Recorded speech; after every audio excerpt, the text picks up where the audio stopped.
கண்ணா மூச்சிரே கண்டுபிடி யாரு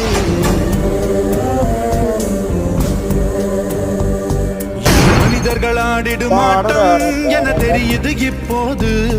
இது ஆண்டவன் ஆடிடும் ஆட்டம் என தெரிவது எப்போது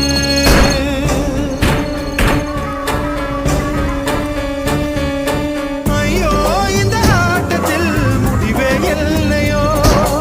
ஐயோ இந்த கூட்டத்தில் ஓய்வே இல்லையோ பல ஆயிரம் ஆசைகள் உண்டு இவர் இதயங்கள் நினைப்பதற்கு இந்த மனிதர்கள் தெய்வங்கள் இல்லை இங்கு நினைத்ததை முடிப்பதற்கு